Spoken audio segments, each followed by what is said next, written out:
Hey YouTube friends and family. In today's video I am going to be pruning these plants here. This is Thai basil in the back, Genovese basil, and this is thyme. And the reason I'm pruning these is because, as you can see, it has outgrown is the Thai basil is overshadowing the thyme here, so it's not getting any light, so therefore it is like shriveling and dying because it's not getting any light. And this is not the only Genovese basil I have in here. There's actually two of these plants in here, and this one here is trying to keep up with the other two plants, but it seems to be struggling a little bit. So I need to prune these, harvest these, and thanks to Crystal over on the Whole New Perspective YouTube channel, I'm going to be jarring it up. I'm going to dehydrate these and powder them and put them in jars. So if you're interested, keep watching. Alright, so I got my new shears here that my sister sent me as a Christmas present. Thank you so much. So nice. Alright, so in no real particular way I'm pruning these. I'm just taking off a lot. They say that you should not prune more than 1/3 of your plants. This plant is absolutely massive. This plant is ginormous, and I think it's so big that it may even be trying to flower, and I don't want that, so I'm actually cutting off a lot. I am trimming off a lot. See, that's a lot. A whole lot. Trimming off a lot. And if you can see this, it looks like buds. Like it's starting to flower. I'm not sure though. I've never seen basil flower, so I'm not sure if that's what it really is or not. But I know that this plant is so big that I have to literally like chop it down like a tree, if you will, because it's so big. And if I don't cut it, it's going to get so big that it's going to outgrow the actual Air Garden. This Air Garden Harvest 360 only lifts up till about 12 inches, so which is a foot. So anything taller than that, it just kind of grows like outside of the Air Garden space. And that's already looking a little better, as you can see. I'm hoping to keep this thyme will come back alive. I'm going to grab a couple of the back leaves back here. Get those, just kind of trim it up a little bit. I have no rhyme or reason to trimming this, because this plant has literally been so prolific and growing that, I mean, as long as I don't trim it down to like the nubs, it's going to come back. It's going to come back. So just trying to at least keep it at giving it some kind of shape, possibly, so that it's not too bushy, but it looks a lot better. I'm going to bring the camera in closer so you can see this chop job I did. So note for note for anybody who is like in the hairstylist community. I am not a hairstylist, so therefore you do not want me to cut your hair, because I would cut your hair like I cut these leaves and these branches. So here we go. I brought you in a little closer. And since I have pruned these a little bit, I'm wondering if I should take these off the top. I'm going to take these off. Nope, I'll leave them on. Nope, I'm going to go ahead and take those off too. If I can get them off. Let me get my shears here. Get my shears, get my trusty shears here. I'm going to cut these. Get that one too, just so it's a little bit, lower. So now that that's lowered, I checked the water and the nutrients, and everything is still a go. They're good to go there. We can actually look inside to see where the water level is. These plants are only like not even a month old, and they've been producing like crazy. So we can lower the light a little bit, just a little bit, and probably in like another week or so, it'll be back up super high. So I'm gonna take these. Got a bowl over here. Gonna clean up everything in here. I got my bowl. I should have got a bigger bowl. But I got my bowl here with all my basil, and I'm about to dry this up, stems and all. Alright, so I'm in my kitchen.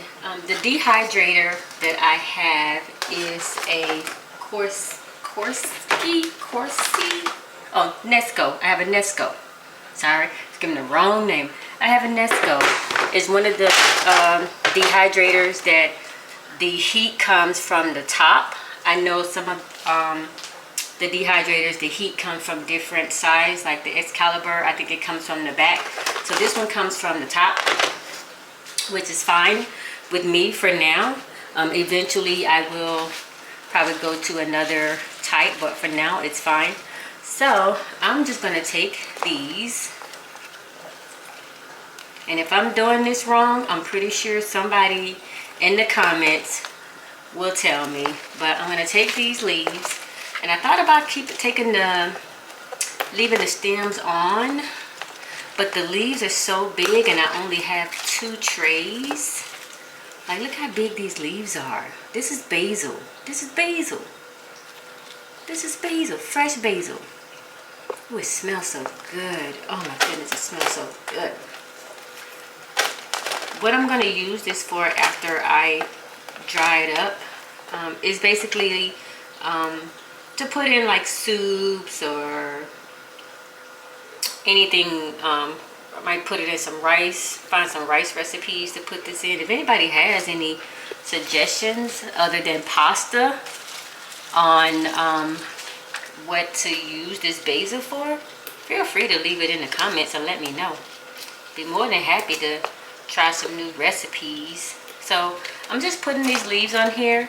I'm using the it's like the fruit roll-up tray type of thing, and the reason I'm using that tray is because when these things dry up, sometimes they have a tendency to like crumble a little bit, and I don't want all of the little crumbs like all the way through the bottom of the dehydrator. So that's why I use these right here. And if you want to know what I'm talking about, like these right here, the ones with the holes in it, these are the ones that usually like I would normally use for certain things, but when these things dry, I find that they end up escaping in these holes and they land at the bottom of the dehydrator, and I don't want that. So I'm gonna get these all list on the tray here, on the trays here. I got 2 trays, and I'm gonna bring you guys back as I set the timer and the temperature on these. Okay, I about got everything. I just kind of want to spread them around to give them a little bit of room to breathe and dry. Man, look at that. Isn't that just beautiful? It's a beautiful leaf. Beautiful. So I'm just going to spread them around just a little bit. And so the way I'm stacking these is I'm putting them in the middle. You don't want, even though this is going to be on the lowest heat setting that this thing kind of has, you don't want to have it too close to the heat, because you don't want to burn them. They're so delicate. You don't want to burn them. All right. So what I do is, this is why I have this one here. This particular model here, and by the way, this is not sponsored by Nesco or anything. It's just that I know in my other video where I did dehydrate something, I'm not sure if I went into all the details about this particular dehydrator. And I will link that video if you are interested. I put it in the in one of the cards, so you will see it to the left, or no, it's to the right. I believe. All right, I got that. Oh no, just trying to line that up good. All right, so I got this on. Make sure I got it on properly. Make sure that's on there good enough. Yeah. All right, that's on there. All right. So for herbs, according to the manuals, you want to do the setting that is, I think, 95, no higher than 95 degrees Fahrenheit. And I'm gonna just making sure all my trays are lined up. For some reason, I feel like they're off a little bit, and they are. Look at that. See, this is why you have to double check this stuff. You gotta double check it because it's off. And we want to make sure that they are on here correctly,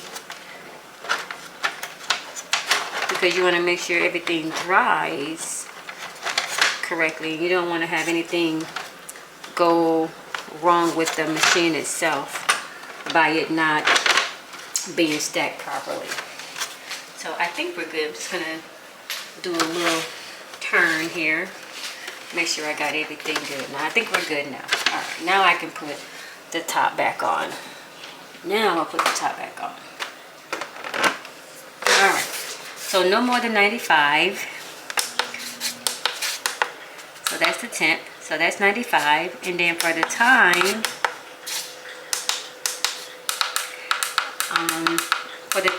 I'm probably going to do about 18 hours. Just to be on the safe side. So this will be running all night.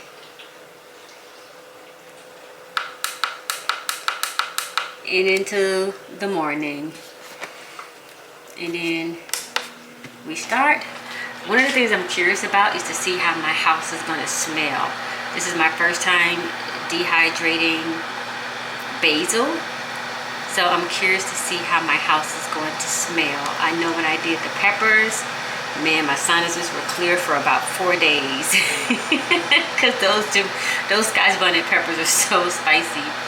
Another thing, I have these, and again, I think it's starting to flower. In the comments, will someone tell me if this is like what basil looks like when it starts to flower, or is it just producing more leaves? And I'll do another piece here, right here, if I can get that to focus. Can anybody see that okay? Let me know if this is what basil looks like if it starts to flower. I don't even know if basil even flowers. Maybe that's the question. Let me know in the comments if basil flowers. All right, that will do it for now. This is going to be going for 18 hours or so. So again, this is part of the Jar It Up challenge that Crystal over at Whole New Perspective is putting on. So I'm curious to also know what everybody else is jarring up. I know the Messy Homesteader, she jarred up some honey and garlic, and she had this really unique way of like taking this peels off of the garlic. I would have never thought to do that. And Crystal herself, she was jarring up vanilla extract recently. I'm like, man, you make that look so easy. So again, I want to know what everybody else is jarring up. And even if you're participating in the Jar It Up 2023 collaboration, let me know. My dehydrator has finally went off. The Nesco has finally went off. So we're going to look to see how everything is dried. And like I knew it would, it kind of shriveled up a little bit, like I knew it would, but they seem pretty dry. They seem pretty dry.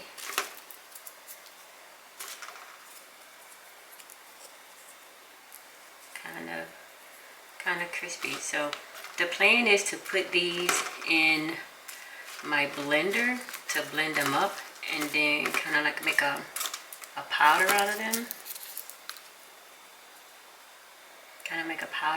So this is the first tray, and then underneath here is the second tray. That still look a little wet there. It still looks a little better. And this is probably a little harder for me to do since I do live in Florida and it's very humid here. Very humid. So a couple of these pieces are still a little wet. Like that right there is still a little wet. But for the most part, we're going to take these and put them in our blender cup and blend them up and see. This one's like really dry. That piece is really dry because it's pretty much almost crunchy. So we will see how these do. So stay tuned. After I put everything back, or I put everything in the container that I'm going to use for my blender, you can see how much all those leaves actually gave me. So when you dehydrate something, I mean, the contents is literally like half of what you initially started with. So now I have it in my blender. We're gonna do, let's see, we don't want to puree. Let's see what we do if we pulse it.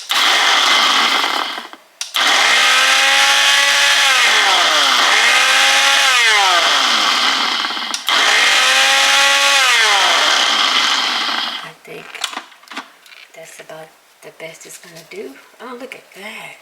Got some nice little flakes here. Got some very nice little flakes here. If we can get it focused. Got some nice little flakes.